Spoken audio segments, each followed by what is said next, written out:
Hello students, welcome to Talent Spring classes. मैं आपकी biology teacher हूं और आज हम लोग आईसीएसई 10th का एक बहुत अच्छा चैप्टर के बारे में पढ़ने वाले हैं। आप लोग सेल के बारे में तो आप लोगों को पता होगा। सेल हमारी बॉडी का एक बेसिक यूनिट होता है, बेसिक स्ट्रक्चर होता है। जैसे घर बनाने में ईंट एक बेसिक स्ट्रक्चर होता है, वैसे ही हमारी बॉडी बनाने में सेल होता है उसका बेसिक स्ट्रक्चर। अभी आप लोग मुझे बताइए कि सेल का जो ब्रेन होता है, सेल का जो सारे के सारे इंफॉर्मेशन, सारे के सारे फंक्शंस कौन डिटरमाइन करता है? वो होता है न्यूक्लियस। सेल का जो न्यूक्लियस होता है वो सेल का सारे के सारे फंक्शंस को करने में हेल्प करता है। उसी न्यूक्लियस के अंदर एक मैजिक स्ट्रक्चर होता है जो होता है एक थ्रेड जैसा दिखता है, वो होता है क्रोमाटिन। उस क्रोमाटिन के बारे में, वो क्रोमाटिन किससे बना हुआ है, क्रोमाटिन का स्ट्रक्चर कैसा होता है, क्रोमोसोम होता क्या है, वो है आपका फर्स्ट चैप्टर। उसके बारे में आज हम पढ़ने वाले हैं। तो क्रोमाटिन किसने पहले निकाला था? वाल्टर फ्लेमिंग नाम के एक साइंटिस्ट थे जो पहले सैलेमेंडर जो होता है उसकी एम्ब्रियो में उन्होंने क्रोमाटिन को पहले खोज के निकाला था। उन्होंने क्या किया था, वो एक सेल के न्यूक्लियस के अंदर एक थ्रेड लाइक स्ट्रक्चर को देखे थे, उसको उन्होंने क्रोमाटिन बोल के नाम दिया था। तो सैलेमेंडर यहाँ पे लिखा हुआ है, देखिए, Walter Fleming was the first person to observe chromosome in animal cells. He stained cells of जो सैलेमेंडर का एम्ब्रियो होता है उसके अंदर उन्होंने पहले क्रोमाटिन को निकाला था।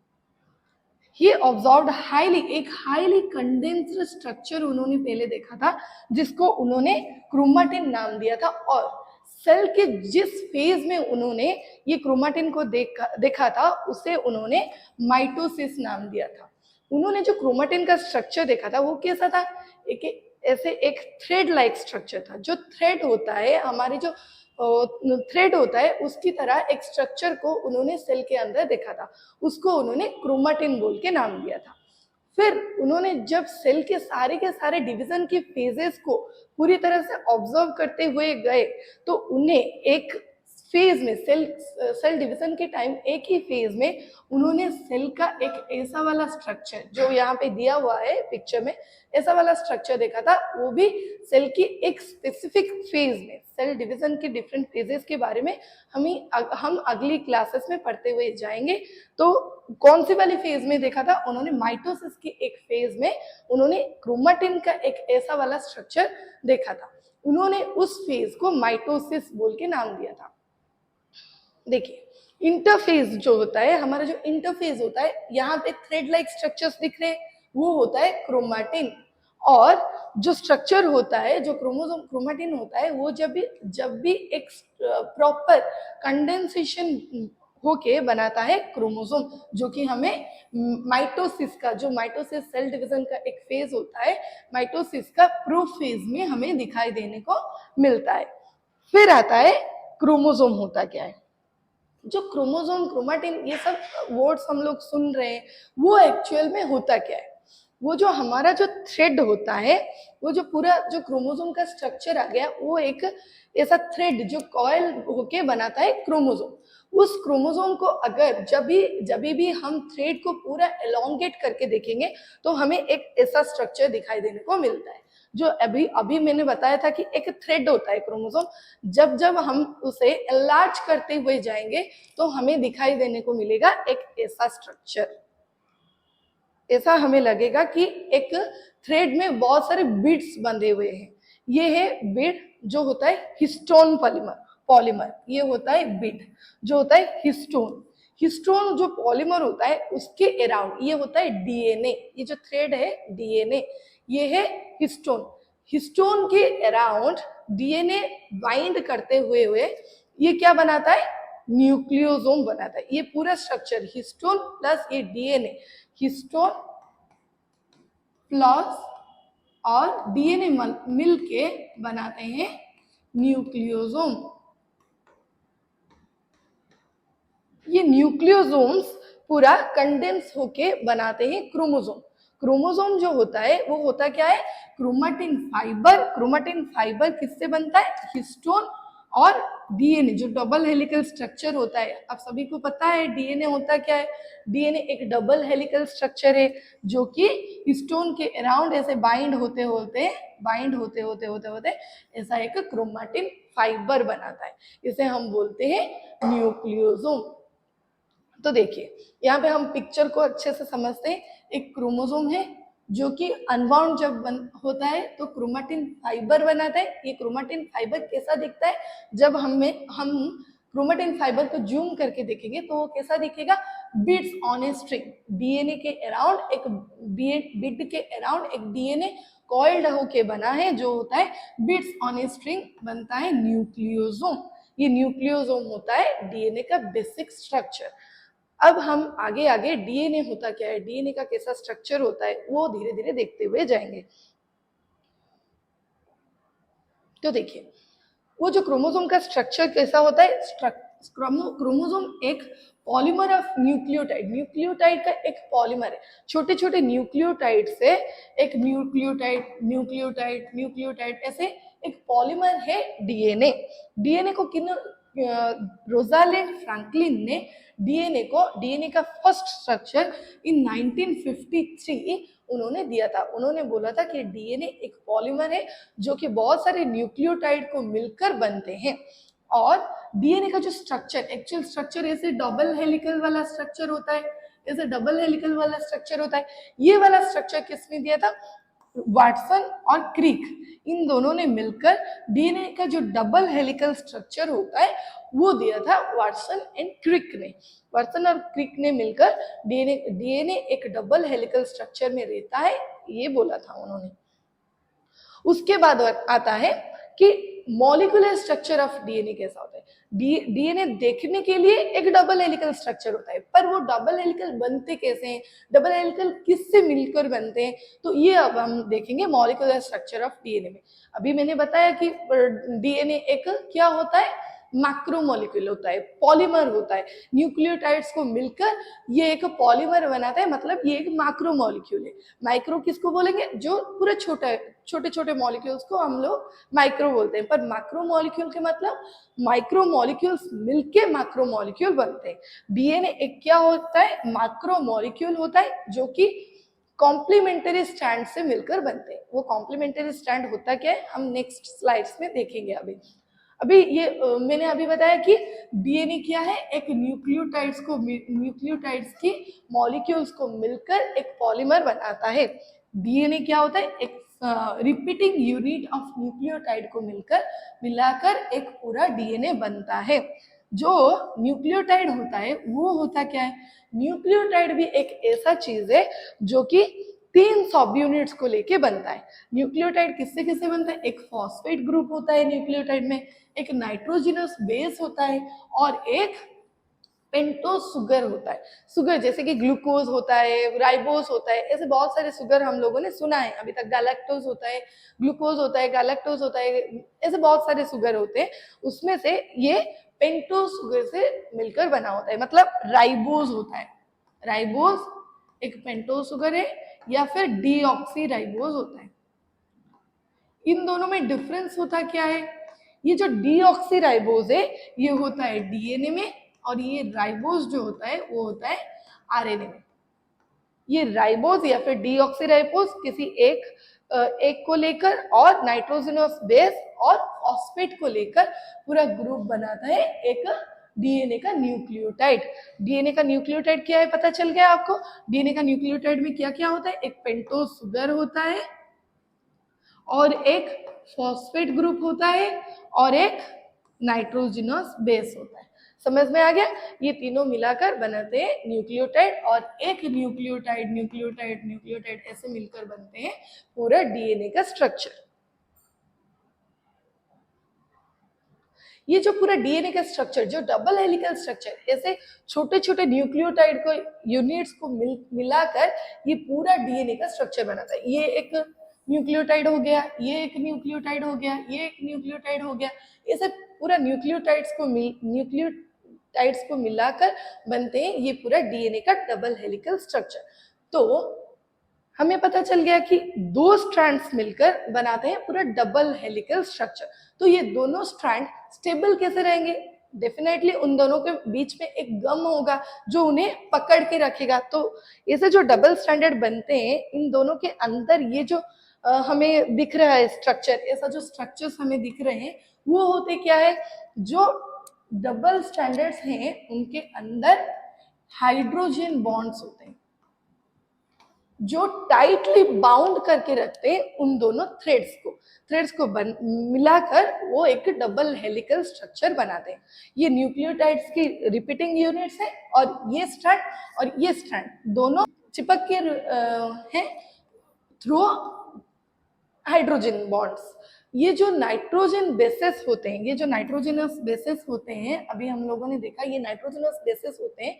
दोनों स्ट्रैंड के nitrogenous bases hydrogen bonds formation करते हैं जो कि एक उन दोनों के अंदर एक स्टेबिलिटी मेंटेन रखता है और एक डबल हेलिकल स्ट्रक्चर बनाता है। तो ये आ गया एक नाइट्रोजनस बेस, ये आ गया एक नाइट्रोजनस बेस। अभी हम लोग देखेंगे कि नाइट्रोजनस बेस होते क्या है।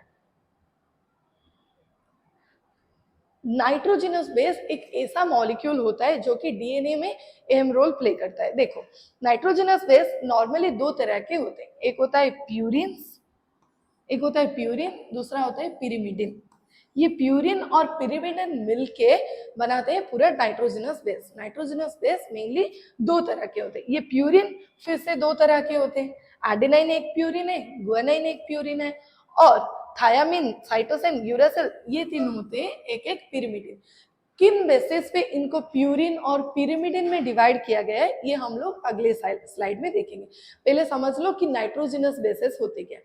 नाइट्रोजनस बेसिस एक ऐसे मॉलिक्यूल्स होते हैं जो कि दोनों स्ट्रैंड के अंदर हाइड्रोजनस बेसिस फॉर्म करते हैं, जिसकी वजह से दोनों स्ट्रैंड की कॉम्प्लीमेंटरिटी बनी रहती है और वो दोनों स्टेबल रहते हैं। तो अगर हम स्ट्रक्चर वाइज जाएंगे तो प्यूरिन्स जो होते हैं वो दो हेलिकल स्ट्रक्चर से बने हुए होते हैं, इसीलिए इन लोगों को प्यूरिन्स बोलते हैं। और पिरिमिडिन्स जो होते हैं वो सिंगल हेलिकल स्ट्रक्चर से बने हुए हैं। टोटल 3 पिरिमिडिन्स है और 2 प्यूरिन्स है। कौन कौन 2 प्यूरिन्स है? एडेनाइन एक प्यूरिन है और गुआनाइन एक प्यूरिन है। और जो पिरिमिडिन होता है वो 3 तरह के पिरिमिडिन्स होते हैं, एक होता है साइटोसाइन, दूसरा होता है थायोमिन, तीसरा होता है यूरासिल। एक प्यूरिन हाइड्रोजन बॉन्ड फॉर्म करता है दूसरे पिरिमिडिन के साथ,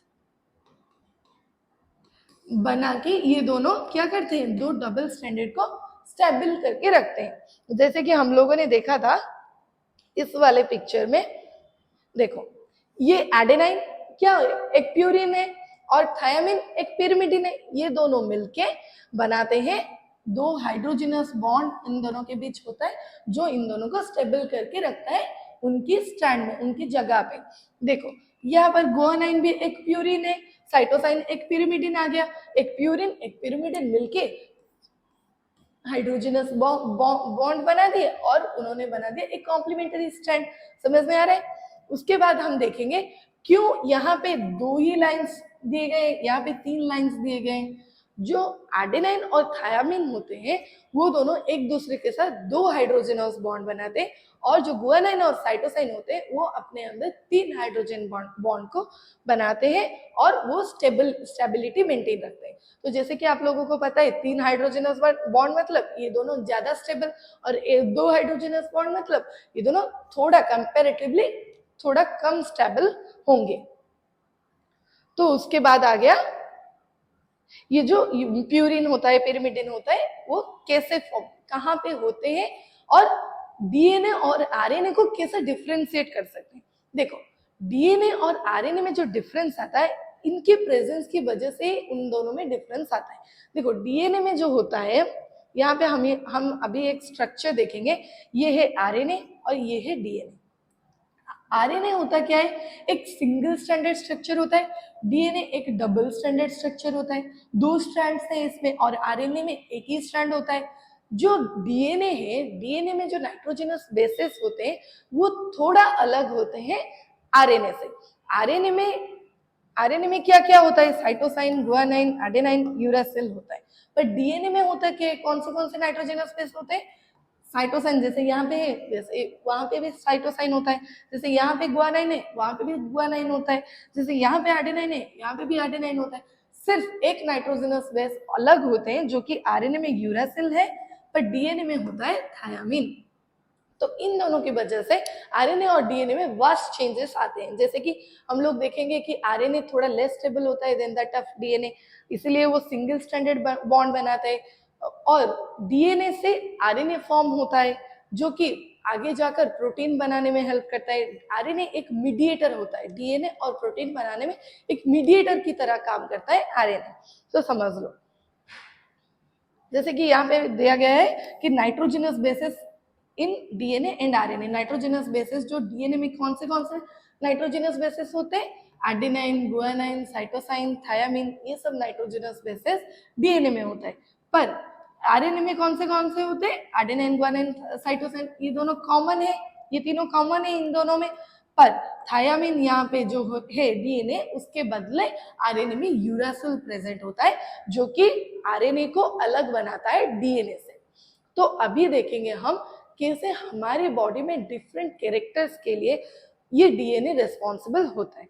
हम लोगों ने आज तक बहुत बार सुना है, तुम ऐसे क्यों दिखते हो, तुम्हारे पापा की तरह दिखते हो, क्यों दिखते हो, ऐसे पापा की तरह दिखते क्यों हैं हम लोग। हमें पापा से विरासत में क्या मिला है, जीन्स ही तो मिले हैं, किसी को कुछ मिला हो ना मिला हो, जीन्स सभी को मिलता है। तो वो जीन्स होते हैं हमारे कैरेक्टर डिसाइड करने में रिस्पॉन्सिबल। अभी देखो जीन्स कैसे डिसाइड करते हैं हमारे कैरेक्टर को। देखो ये जो डीएनए होता है, डीएनए से बनता है, डीएनए एक प्रोसेस के अंडर जाता है जिसे बोलते हैं ट्रांसक्रिप्शन। ट्रांसक्रिप्शन से वो बनाता है आरएनए, आरएनए जो बनता है वो फिर से बनाता है प्रोटीन। आरएनए से प्रोटीन बनने की प्रोसेस को हम बोलते हैं ट्रांसलेशन। जैसे कि डीएनए से आरएनए बनने की प्रोसेस को ट्रांसक्रिप्शन बोलते हैं, वैसे आरएनए से प्रोटीन बनने की प्रोसेस को हम लोग बोलेंगे ट्रांसलेशन। ऐसे दो प्रोसेस से डीएनए से बनता है प्रोटीन। तो हम लोगों को पता है हमारे पास कितने क्रोमोसोम्स है, ओनली 46 क्रोमोसोम्स है। पर 46 क्रोमोसोम से कितने सारे कैरेक्टर्स डिटरमाइन हो रहे हैं, जैसे कि हमारे हेयर का कलर, हमारे स्किन का कलर, हम कौन से एंजाइम कितने अमाउंट में प्रोड्यूस कर रहे हैं, ये सब भी तो हमारे जीन्स ही रेस्पॉन्सिबल है इसके अंदर। तो ऐसे सिर्फ 46 क्रोमोसोम से इतने सारे प्रोटीन्स कैसे बन रहे। तो हमेशा हर एक क्रोमोसोम तो प्रोटीन नहीं बनाता, सिर्फ क्रोमोसोम का एक स्पेसिफिक पार्ट होता है जो कि प्रोटीन बनाने में रिस्पॉन्सिबल होता है।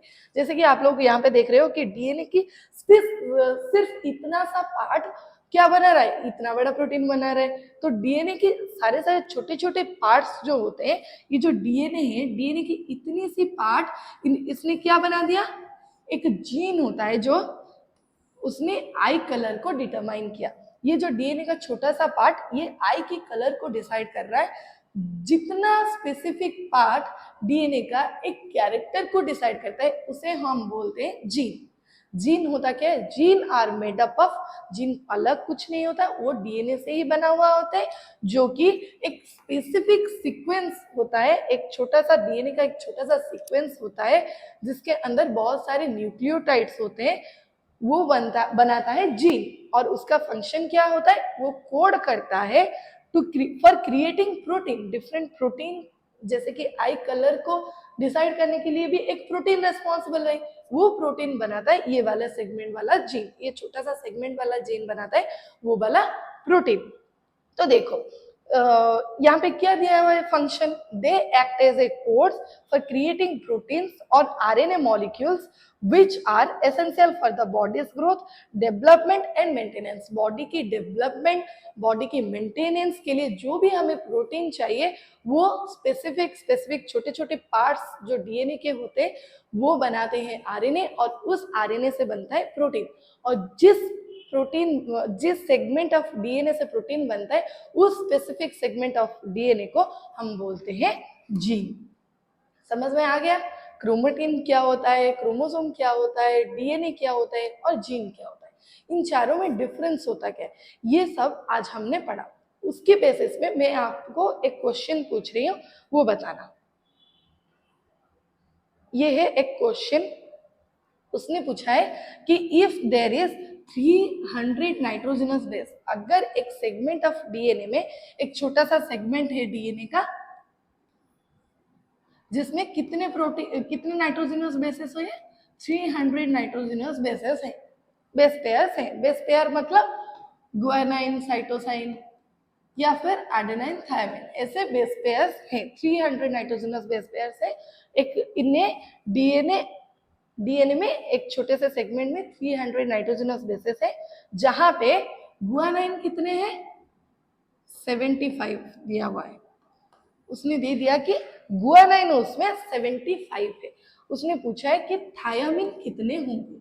आप लोग बता सकते हो, अगर गुआनाइन 75 है तो साइटोसाइन भी उसके साथ बाइंड होके 75 ही बनाएंगे। तो 75 प्लस 75 जो हो गए 150, ये बन गए गुआनाइन और साइटोसाइन।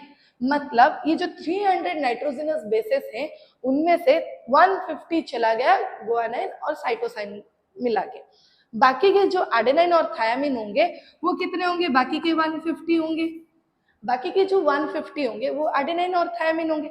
और आप लोगों को पता है जितने एडेनाइन होंगे उतने ही थायामीन होंगे।